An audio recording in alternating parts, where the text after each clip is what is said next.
आइए बातें करते हैं question number 10.11। How will you bring about the following convergence. देखिए बेटे, आपको इस क्वेश्चन में कुछ कन्वर्जन सॉल्व करने हैं। कन्वर्जन्स को सॉल्व करने के पहले मैं आपको एक बेसिक कन्वर्जन बता रहा हूं जो हमें पता होना चाहिए।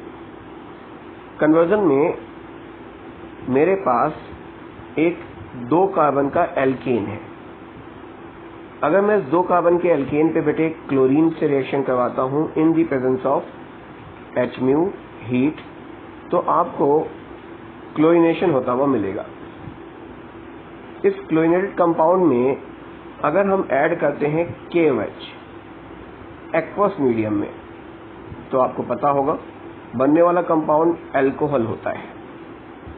लेकिन अगर हम इस कंपाउंड में ऐड कर देते हैं अल्कोहलिक KOH, तो मेरा बनने वाला कंपाउंड एल्कीन होता है। इस एल्कीन पर अगर हम Br2 और CCl4 का रिएक्शन करवाएं, तो हमारे पास बनने वाला कंपाउंड CH2 और दोनों पोजीशन पे Br और Br आके ऐड हो जाता है। आफ्टर दैट अल्कोहलिक KOH के साथ अगर आप इसे हीट कर दोगे तो सिस्टम से एक HBr दैट इज अ डीहाइड्रोहैलोजिनेशन हो जाएगा और हमारे पास कुछ ये कंपाउंड बनता हुआ मिलेगा।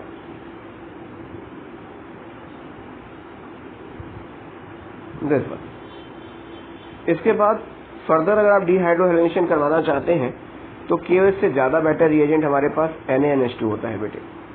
अगर आप NaNH2 के साथ इसे हीट कर देते हो तो फर्दर डीहाइड्रोहैलोजिनेशन हो जाता है और एल्काइन बन जाता है।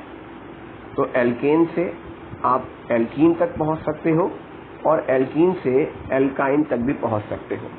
ये एक बेसिक कन्वर्जन है जो आपको पता होना चाहिए इन कन्वर्जन्स के लिए। आइए शुरू करते हैं अपने कन्वर्जन्स को। पहला कन्वर्जन जो मुझे मेंशन किया हुआ है बेटे आपके सामने, वो है एथेनॉल से ब्यूटवनाइन कैसे बनाइएगा। आइए देखते हैं एथेनॉल टू ब्यूटवनाइन। किसी भी कन्वर्जन को करने के पहले आपको ये पता होना चाहिए कि हम किससे क्या बनाना चाहते हैं और उसके लिए आपको उसका स्ट्रक्चर जरूर पता होना चाहिए। ब्यूटवनाइन, कुछ ये कंपाउंड मेरा ब्यूटवनाइन है। अगर आप देखोगे आईयूपीएसी के अकॉर्डिंग तो 4 कार्बन का कंपाउंड है, नंबर 1 पे ट्रिपल बॉन्ड लगा हुआ है। इसे बनाने के लिए हम क्या कर सकते हैं, तो सबसे पहले कुछ बातें जो आपको पता होनी चाहिए, जैसे कि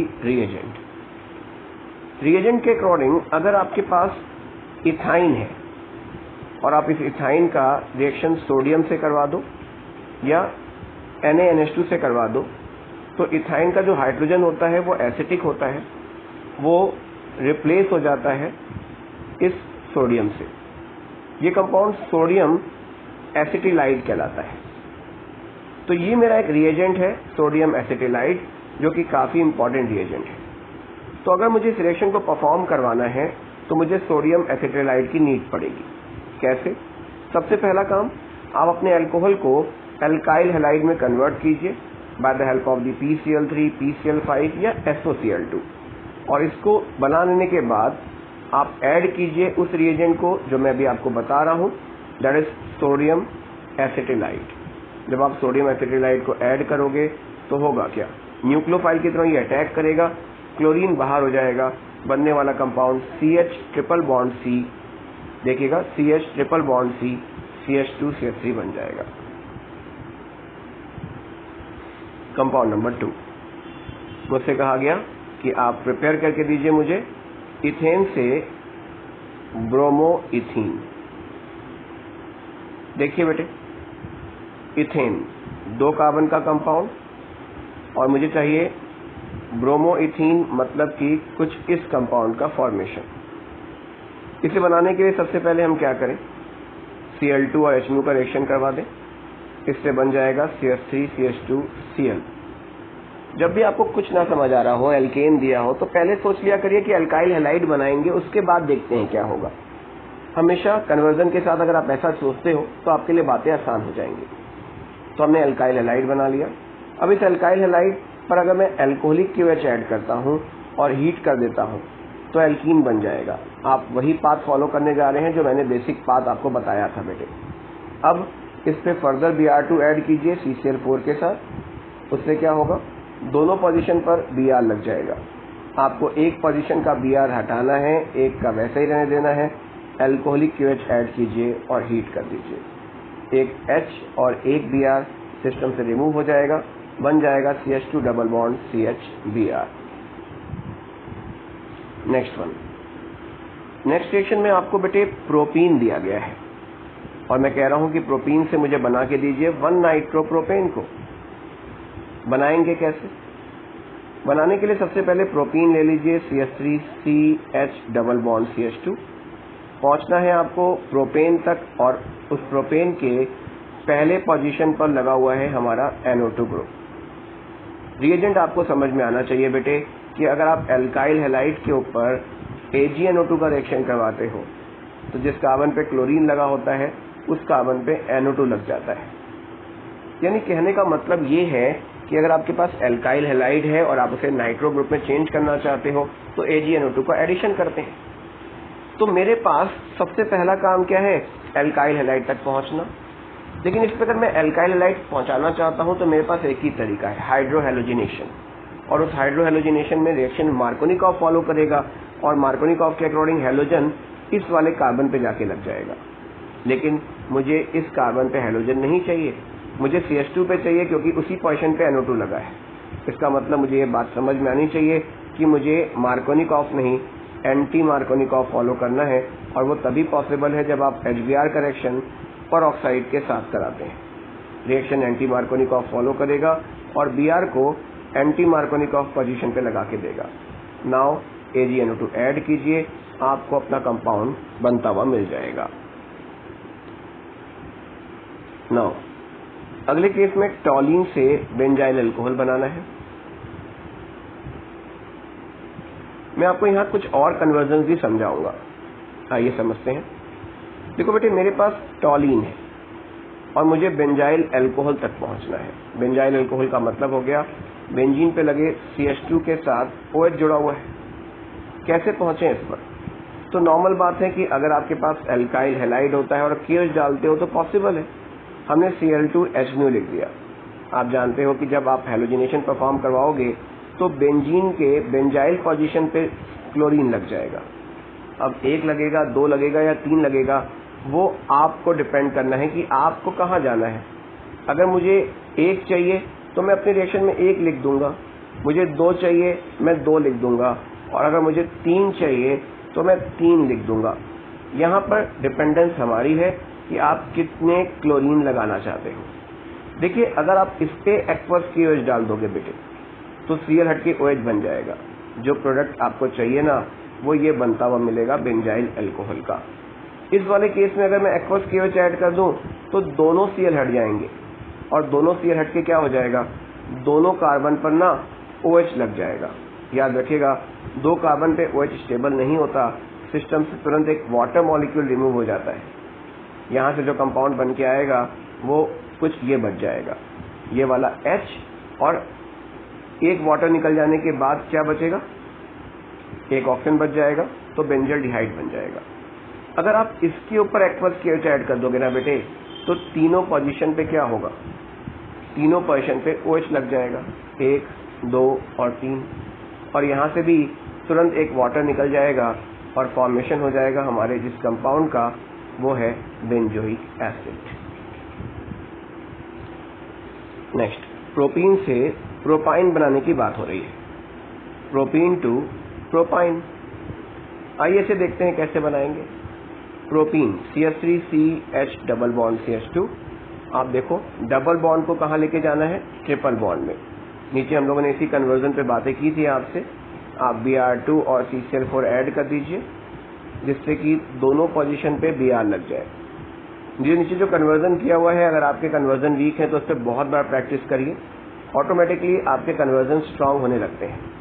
एल्कोहलिक KOH ऐड कर दीजिए, सिस्टम से एक HBr निकल जाएगा, बनेगा क्या, CH3C Br double bond CH2।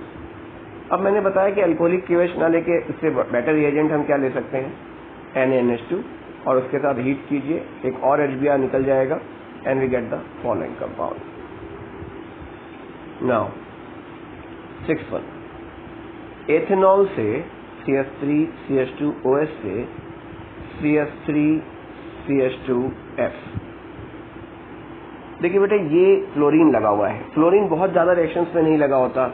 जैसे ही फ्लोरीन लगा हुआ आया मेरे माइंड में आया स्वार्ट्स रिएक्शन तो नहीं, लेकिन स्वार्ट्स रिएक्शन में क्या होता है, एल्काइल हैलाइड पर आप किसी फ्लोरेटिंग एजेंट को मिला देते हो लाइक SbF3, AgF या Hg2F2, इनमें से कोई भी रिएजेंट आप मिला देते हो तो RF बन जाता है. लेकिन उसके लिए आपको एल्काइल हैलाइड चाहिए ना. क्या कीजिएगा, SOCl2 मिला दें, क्या बन जाएगा, CH3CH2Cl बन जाएगा. नाउ अब आप स्वार्ट्स रिएक्शन परफॉर्म कीजिए, हमें ये प्रोडक्ट बनता हुआ मिल जाएगा. 7th वन की अगर मैं बात करूं बेटे तो ये जो रिएक्शन आपके सामने मेंशन है ये अभी हमारे पास कन्वर्जन्स में नहीं आना चाहिए था. एनसीईआरटी में इन्होंने मेंशन तो कर दिया है, लेकिन ये कन्वर्जन हमें एल्डिहाइड कीटोन्स में मिलता तो ज्यादा आसान होता. सबसे पहले CH3Br से अगर आप इस कंपाउंड को बनाना चाहते हैं तो KCN ऐड करना पड़ेगा. अगर आपने हेलो एल्केन्स हेलोरीन्स की थ्योरी पढ़ी हुई है तब आप तब भी इस कन्वर्जन को आप नहीं कर सकते, तो आपको कहीं ना कहीं इस कन्वर्जन को अभी प्रिपेयर करना पड़ेगा, याद रखना पड़ेगा. CH3CN पे हम लोग बेटे CH3MgBr ऐड करते हैं जो कि गेडनार्ड रिएजेंट है. ये CH3MgBr एज अ न्यूक्लियोफाइल इस कार्बन पे अटैक करता है. इस अटैक से यहाँ पर CH3 जुड़ जाता है, नाइट्रोजन के साथ MgBr आके जुड़ जाता है. इस कंपाउंड की जब हाइड्रोलिसिस की जाती है ना बेटे तो we get the following compound. Next conversion,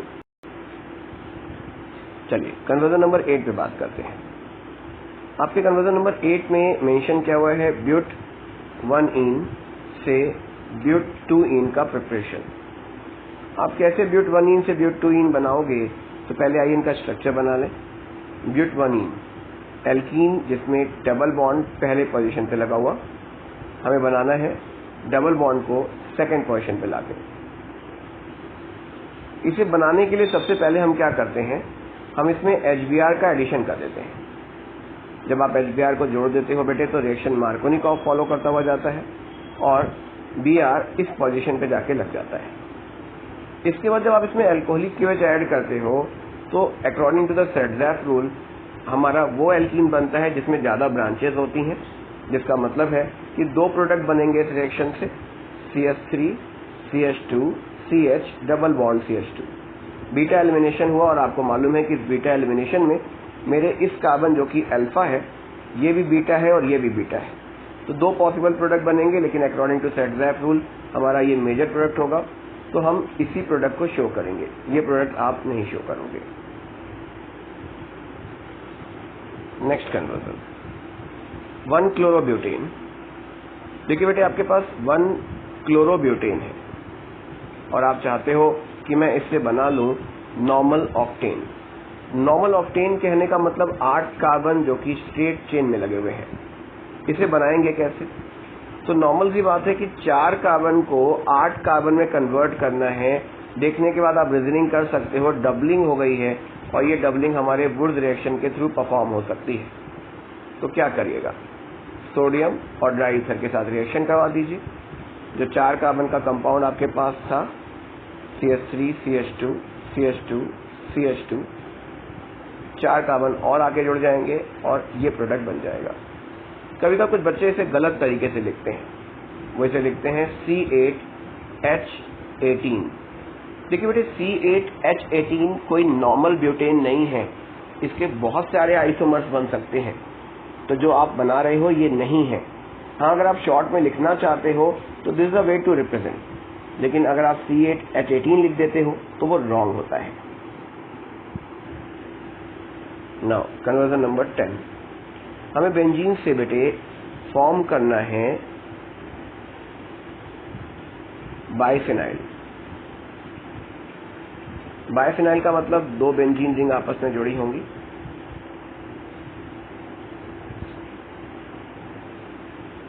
और हमारे पास है बेंजीन.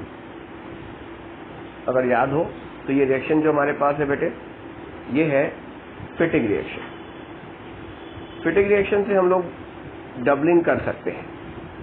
इसे परफॉर्म करने के लिए हम सबसे पहले इस पर Cl2 और FeCl3 का रिएक्शन करवाते हैं, जिससे कि मैं इसे क्लोरोबेंजीन में कन्वर्ट कर सकूं, और क्लोरोबेंजीन पर सेम वुड्स रिएक्शन की तरह ही सोडियम और ड्राई ईथर ऐड करने पर यहाँ पे दोनों क्लोरोबेंजीन आपस में जुड़कर बायफिनाइल को बना देते हैं।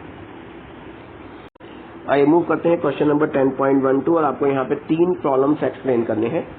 आइए पहले एक्सप्लेनेशन को देखते हैं। डायपोल मोमेंट ऑफ क्लोरोबेंजीन और साथ में साइक्लोहेक्साइल क्लोराइड। वो आपसे जानना चाहता है कि कौन ज्यादा पोलर है। तो यहाँ पे कौन ज्यादा पोलर है वो मेंशन है साइक्लोहेक्साइल क्लोराइड, लेकिन क्यों ज्यादा पोलर है, ये रीजनिंग है हमारे पास। रीजनिंग को करने के पहले सबसे पहला काम आपको इन दोनों कार्बन के जिन पे हैलोजन जुड़ा हुआ है उनके हाइब्रिडाइजेशंस चाहिए। ये जो कार्बन मेरे पास है क्लोरोबेंजीन में, ये 1 सिग्मा बॉन्ड, 2 सिग्मा बॉन्ड और 3 सिग्मा बॉन्ड और 1 पाई बॉन्ड बना रहा है। 3 सिग्मा बॉन्ड और 1 पाई बॉन्ड बनने का मतलब है कि हम इस सिस्टम का हाइब्रिडाइजेशन जो सिग्मा बॉन्ड से काउंटिंग करते हैं, याद रखिएगा, कार्बन 4 सिग्मा बना रहा हो तो sp3, 3 सिग्मा हो तो sp2, कार्बन 2 सिग्मा बना रहा हो तो sp।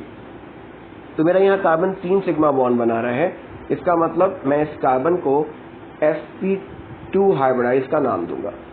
और यहाँ पे एक सी वैलेंसी पूरी करने के लिए आप एक हाइड्रोजन लगाएंगे तो ये sp3 हाइब्रिडाइज हो गया। sp2 और sp का इफेक्ट क्या होगा? देखिए बेटे, sp2 में s कैरेक्टर 33.33% है। वैसे ही sp2 में s कैरेक्टर का आप निकालिएगा 1 s और 3 p, टोटल मिला के 4 में 1, इसका मतलब 25%।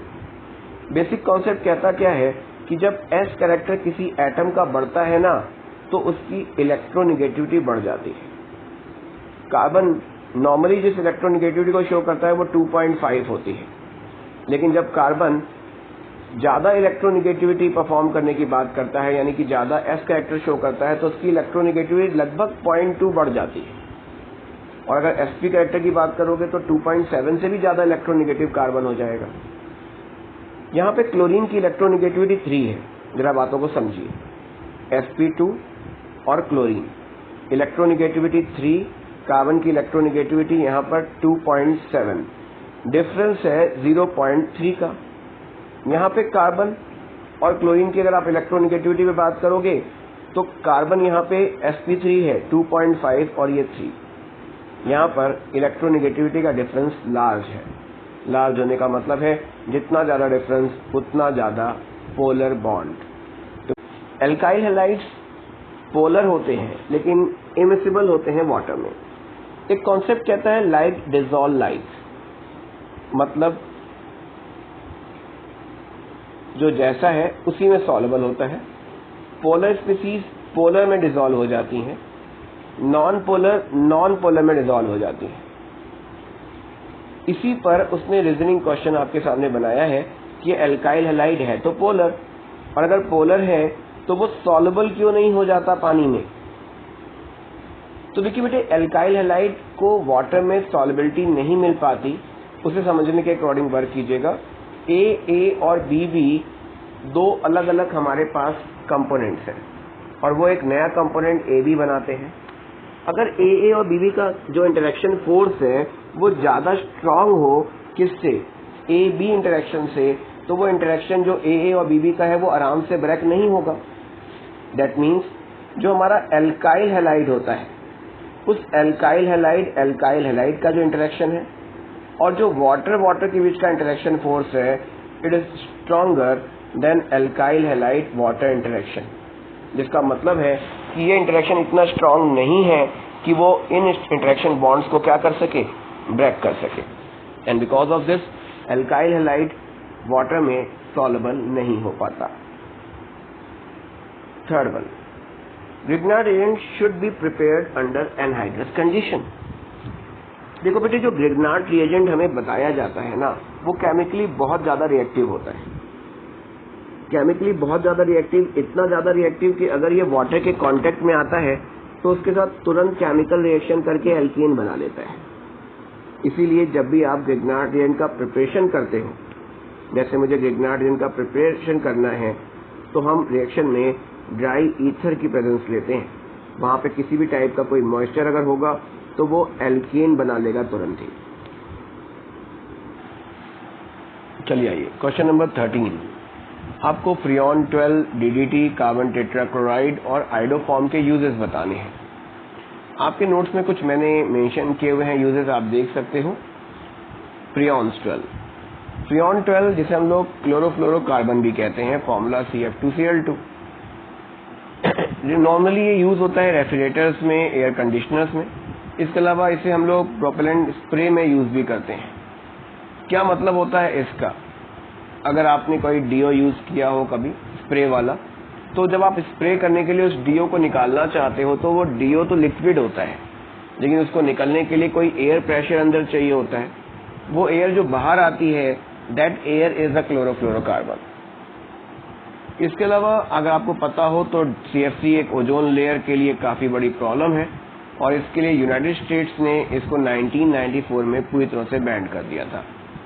DDT, दूसरा कंपाउंड DDT मेंशन किया गया है, जिसका एक पर्टिकुलर नाम मेंशन किया गया है आपके सामने। That is a PP, para dichloro diphenyl trichloroethane. यहाँ पे DDT के बारे में बातें हो रही हैं। जो मेरे पास DDT यहाँ पर आपके सामने मेंशन है बेटे, ये एक बहुत ही स्ट्रॉन्ग इंसेक्टिसाइड है, और इसका काफी ज्यादा यूज हमें मिला वर्ल्ड वॉर के बाद, लेकिन इसका एक हार्मफुल इफेक्ट जो था, उस हार्मफुल इफेक्ट के कारण DDT को पूरी तरह से बैन कर दिया गया। तो यहाँ पर आपको ये बात समझनी है कि जो DDT हमारे पास है वो पूरी तरह से बैन कर दिया गया, just because of what, it's harmful effect. DDT का जो कंपाउंड का नाम उन्होंने मेंशन किया है, दैट इज व्हाट, अगर मैं उसके अकॉर्डिंग का स्ट्रक्चर बना के आपको दिखाऊं तो ये कुछ स्ट्रक्चर उसका होगा। आप देख सकते हो, पैरा डाइक्लोरो डाइफिनाइल ट्राइक्लोरोइथेन इस कंपाउंड का स्ट्रक्चर है। कार्बन टेट्राक्लोराइड भी बेटे अगर आप देखोगे तो ये भी एज अ प्रोपेलेंट यूज किए जाते हैं एरोसेल्स में, सॉल्केन्स में। इसके अलावा फायर एक्सटिंग्विशर में बहुत बड़ा एप्लीकेशन इसका बताया जाता है। बाकी आप एप्लीकेशन देख सकते हो जो मेंशन किए गए हैं। अगर मैं नेक्स्ट एप्लीकेशन पे आऊँ, that is the application of iodoform. तो आइडोफॉर्म एक एंटीसेप्टिक के फॉर्म में यूज होता है। ये जो कंपाउंड है, इसका एक बड़ा एप्लीकेशन आपके सामने एंटीसेप्टिक प्रॉपर्टी के साथ ही बताया गया है। बाकी आप इन नोट्स को कॉपी कर सकते हैं, और आइए मूव करते हैं अगले क्वेश्चन पर। पहला कंपाउंड आप देख सकते हो, फिंकल-स्टीन रिएक्शन है बेटे। आप क्या प्रोडक्ट बनाइएगा, CH3 CH2 CH2I और NaCl। रिएक्शन कौन सा था, फिंकल-स्टीन रिएक्शन। दूसरे केमिकल रिएक्शन में बीटा एलिमिनेशन होने वाला है। अगर आप बीटा एलिमिनेशन परफॉर्म करवाते हो तो देखिए कुछ ऐसा स्ट्रक्चर है ये। कुछ ये कंपाउंड मेरे पास है, और आप इसमें अल्कोहलिक QH का यूज कर रहे हो। ये वाला कार्बन अल्फा होगा, आपको बीटा पोजीशन से H निकालना है। तो यहाँ से अगर आप H निकाल दोगे तो यहाँ पे डबल बॉन्ड आ जाएगा और Br निकल जाएगा। इसका मतलब B वाला जो कंपाउंड मुझे बनता हुआ मिलेगा वो होगा CH3 double bond CH2, KBr plus water बनेगा। अगर आप ये नहीं भी लिखते हो तो कोई प्रॉब्लम नहीं, क्योंकि आपसे मेजर प्रोडक्ट की बातें की जा रही हैं। थर्ड वन, एक्वस केस में अगर आपने NaOH का यूज किया बेटे तो आसान बात है, जिस कार्बन पर Br लगा हुआ है वहां पर OH जाके लग जाएगा, और ये केमिकल रिएक्शन हमारा जो है ये है SN2 पाथ का न्यूक्लियोफिलिक सब्स्टिट्यूशन रिएक्शन। अगला रिएक्शन भी सेम न्यूक्लियोफिलिक सब्स्टिट्यूशन रिएक्शन, और आपको ये प्रोडक्ट बनता हुआ मिलेगा। पांचवा रिएक्शन हमारे पास विलियमसन सिंथेसिस रिएक्शन है। इस रिएक्शन में आप देख सकते हो C6H5O नेगेटिव जो मेरे पास है वो अटैक करेगा कार्बन पर, और फॉर्मेशन क्या होगा, C2H5O C6H5, साथ में NaCl ईथर का फॉर्मेशन रिएक्शन है विलियमसन सिंथेसिस। अगले केमिकल रिएक्शन में SOCl2 ऐड किया गया है। SOCl2 की इंपॉर्टेंट बात है बेटे कि कहीं से भी ये OH हटा सकता है। अगर आप कार्बोक्सिलिक एसिड में भी ऐड करोगे तो वहां से भी ये OH हटा देता है, साथ में SO2 और HCl बन जाएगा। परऑक्साइड फॉलो करना है क्या? Anti Markovnikov. एंटी मार्कोनिकॉफ के लिए अकॉर्डिंग H को कहाँ लगाना है? जहां पे हाइड्रोजन कम होते हैं, और Br को जहां ज्यादा है। क्या प्रोडक्ट बनेगा? CH3 CH2 CH2 CH2 Br। अगला केस जो आप देख सकते हो बेटे, इस केस में हमारा रिएक्शन मार्कोनिकॉफ को फॉलो करेगा, और अगर मार्कोनिकॉफ फॉलो करेगा तो उसके पहले जैसा स्ट्रक्चर बना लेते हैं एक बार। CH CH double bond C CH3 CH3। इस पर्टिकुलर मॉलिक्यूल में इस कार्बन के पास एक हाइड्रोजन है, लेकिन इसके पास हाइड्रोजन नहीं है, तो मार्कोनिकॉफ के अकॉर्डिंग H को कहाँ लगाइएगा? जहां पे हाइड्रोजन ज्यादा होते हैं, और Br वहां जहां हाइड्रोजन कम होते हैं। जी, कंपाउंड बनेगा CH3 CH2। इस कार्बन पर Br लग जाएगा और 2 CH3 लगे हुए हैं।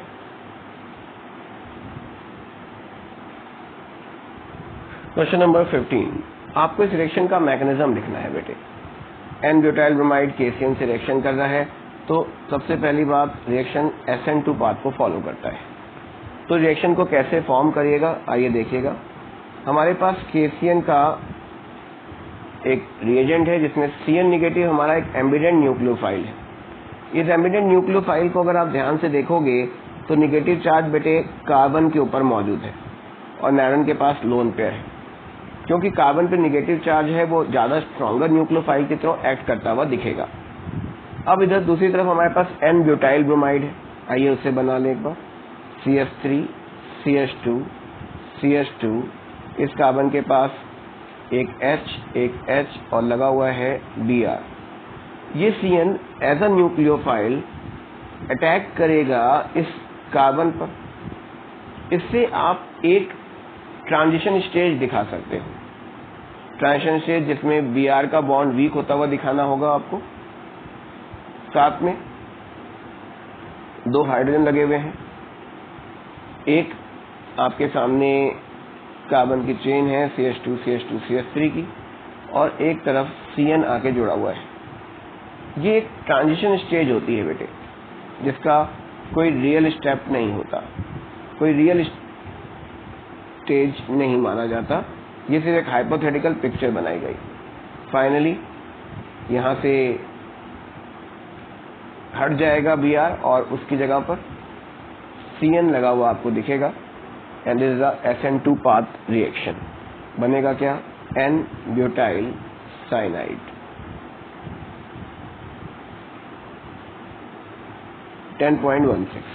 आपको बेटे इन कंपाउंड्स को SN2 के अकॉर्डिंग रिएक्टिविटी ऑर्डर में सेट करना है।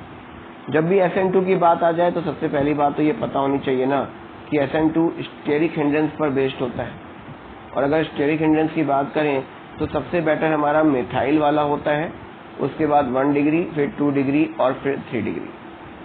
तो ये एक बेसिक कॉन्सेप्ट है जो आप अप्लाई कर सकते हो अपने क्वेश्चन में। आइए देखिए कैसे अप्लाई होगा। पहला वाला पार्ट हम डिस्कस करने जा रहे हैं। 2 ब्रोमो 2 मेथाइल ब्यूटेन। सबसे पहले 4 कार्बन बना लीजिए रूट वर्ड के लिए। नंबर 2 पे Br लगा दीजिए और नंबर 2 पे ही CH3। आप देख सकते हो जो कंपाउंड मैंने आपके सामने अभी बना के दिया वो 3 डिग्री दिख रहा है। दूसरा वाला हमारे पास है 1 ब्रोमो पेंटेन। 5 कार्बन बना लीजिए। हमने 5 कार्बन बना लिया और 1 नंबर पे मैंने Br लगा दिया। ये जो मेरा कंपाउंड बना हुआ अब आपको यहाँ दिख रहा होगा बेटे, ये इस समय 1 डिग्री है, 2 ब्रोमो पेंटेन।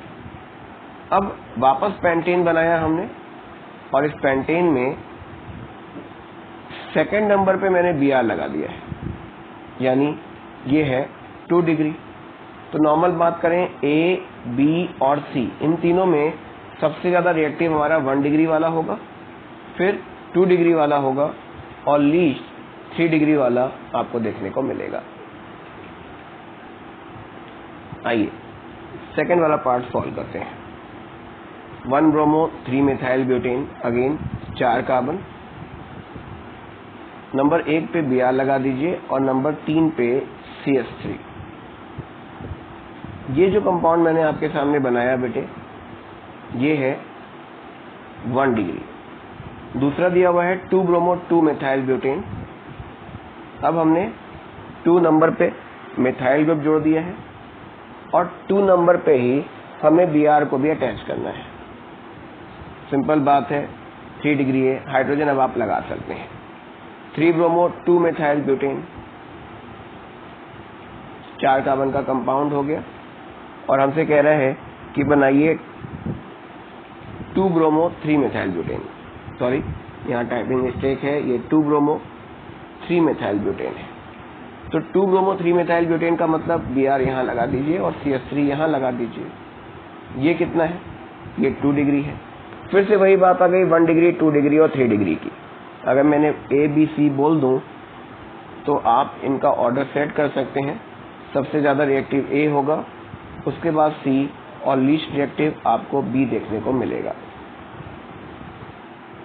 आइए मूव करते हैं थर्ड क्वेश्चन पे। 1 ब्रोमो ब्यूटेन, 4 कार्बन का ब्यूटेन मेरे पास है बेटे और उसमें पहले नंबर पे Br लगा दिया हमने। ये 1 डिग्री है। 1 bromo 2 di methyl propane, propane बना दीजिए। Br लगा दिया और 2 पे हमने क्या किया? ग्रुप लगा दिया।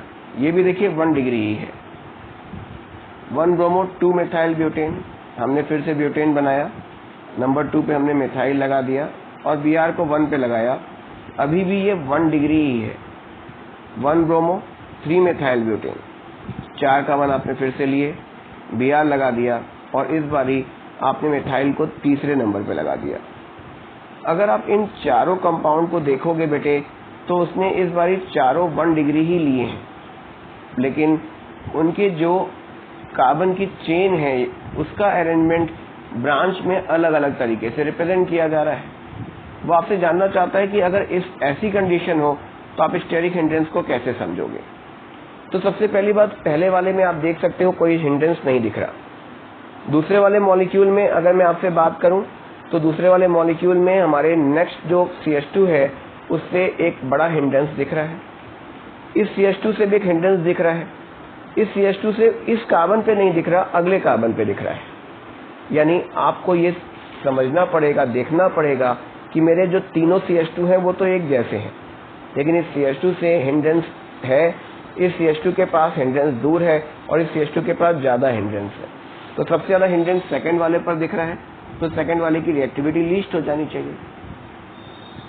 अब थर्ड वाले और फोर्थ वाले में अगर आप कंपेयर करने जाओगे तो क्या होगा? तो थर्ड वाले का स्टेरिक हिंड्रेंस पास है, फोर्थ वाले का दूर है। इसका मतलब थर्ड और फोर्थ में फोर्थ होगा और सबसे बेटर रिएक्टिविटी होगी फर्स्ट वाले की।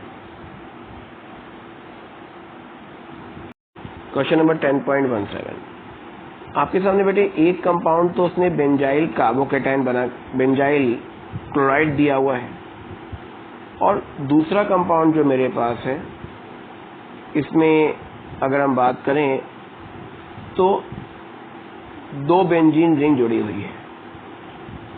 जनरली ये जो बेंजाइल पोजीशन है इस पे बनने वाला कार्बोकेटाइन बहुत ज्यादा स्टेबल होता है क्योंकि सिस्टम में काफी बड़ा रेजोनेंस पाया जाता है। And just because of what, reaction SN1 path को फेवर कर लेता है, और अगर रिएक्शन SN1 पाथ को फेवर करेगा तो स्टेबिलिटी ऑफ कार्बोकेटाइन के अकॉर्डिंग अगर आप बात करोगे तो ये बेंजाइल का प्राइमरी फॉर्म है और ये सेकेंडरी फॉर्म है, और सेकेंडरी ज्यादा स्टेबल होता है। And that's why this compound is more easily hydrolysed than this. Compound का आप नाम भी लिख सकते हो, क्लोरोडाइफेनाइल मीथेन।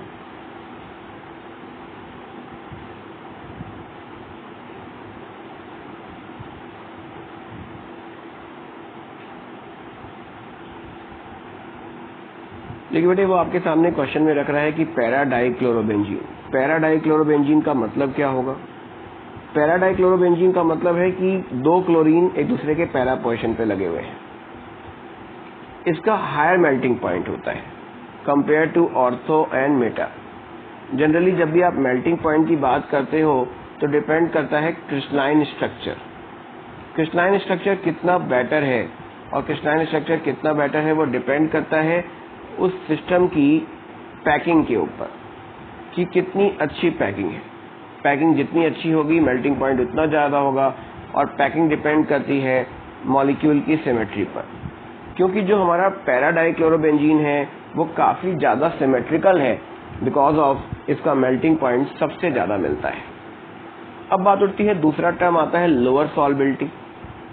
देखिए बेटे, ये क्यों नहीं सॉल्युबल हो पाते? कंपाउंड को सॉल्युबल होने के लिए पोलर नेचर तो चाहिए, क्योंकि पैरा डाइक्लोरोबेंजीन में दोनों क्लोरीन के जो डाइपोल्स बनते हैं वो एक दूसरे को कैंसिल कर देते हैं, जिसके कारण मॉलिक्यूल नॉन पोलर हो जाता है, और नॉन पोलर होने का मतलब है कि ये पानी के अंदर सॉल्युबल नहीं हो पाएगा या बहुत कम सॉल्युबल होगा।